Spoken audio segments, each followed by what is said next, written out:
Hello everyone, welcome to this channel. आज हम बात करेंगे ऑर्गेनिक फार्मिंग के बारे में। तो चलिए जानते हैं ऑर्गेनिक फार्मिंग होती क्या है।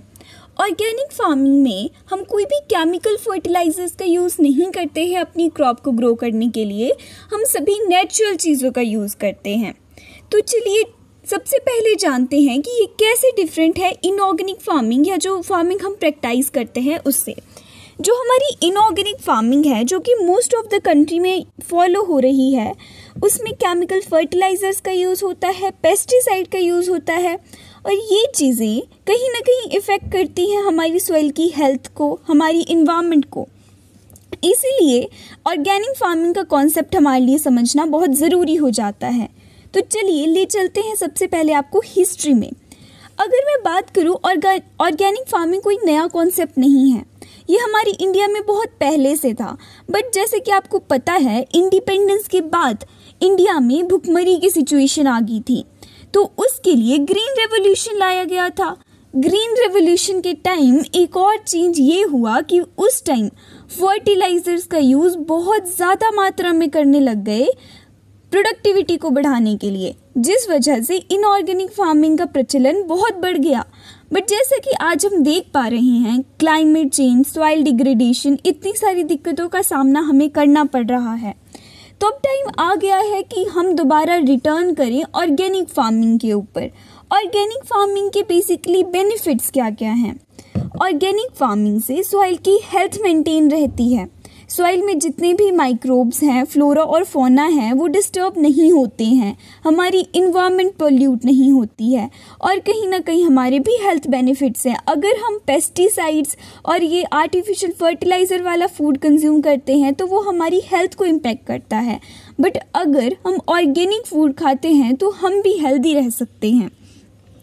इसके बाद जानते हैं कि हम अगर ऑर्गेनिक फार्मिंग कर रहे हैं अपने फील्ड में तो हम किस प्रकार के रूल्स को फॉलो कर सकते हैं।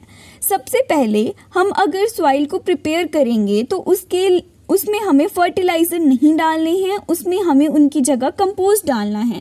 कंपोस्ट जैविक खादों के नाम से भी जाने जाते हैं। तो चलिए जानते हैं कंपोस्ट बनाए कैसे जा सकते हैं। ये किचन में जो भी वेस्ट प्रोडक्ट होते हैं उनकी हेल्प से हम कंपोस्ट बना सकते हैं। फॉर एग्जांपल, आप एक कंटेनर ले लीजिए, उसके अंदर जो भी आपके किचन का वेस्ट प्रोडक्ट होता है आप उसको डाल सकते हैं लेयर बाय लेयर और उसके बाद उसकी इरिगेशन कर सकते हैं, उसको मॉइस्ट रख सकते हैं, इससे वो सड़ जाएगा और इससे ये एक बहुत ही अच्छा कंपोस्ट बन के तैयार हो जाएगा। दूसरी दिक्कत जो ऑर्गेनिक फार्मिंग में लोगों को आती है कि हम इसमें पेस्ट कंट्रोल कैसे करेंगे। मान लीजिए आपकी क्रॉप के ऊपर किसी पेस्ट का अटैक हो जाता है तो आप उसको कैसे ठीक करेंगे। तो ऑर्गेनिक फार्मिंग में इस चीज़ का भी सोल्यूशन है। 2 से 3 तरीके हैं जिस तरह से आप पेस्ट से फाइट कर सकते हैं। सबसे पहला तरीका ये हो सकता है, मान लीजिए आपके किचन गार्डन में कोई पेस्ट आ गया है तो आप ये कर सकते हैं कि वेजिटेबल ऑयल में कुछ सोप को मिक्स करके उसे स्प्रे कर सकते हैं। इससे सारी पेस्ट जो हैं वो भाग जाएंगे।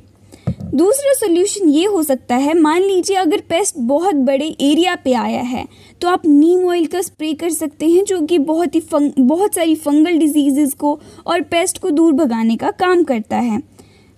अब मैं इंडिया में ऑर्गेनिक फार्मिंग का स्टेटस के बारे में बताती हूँ।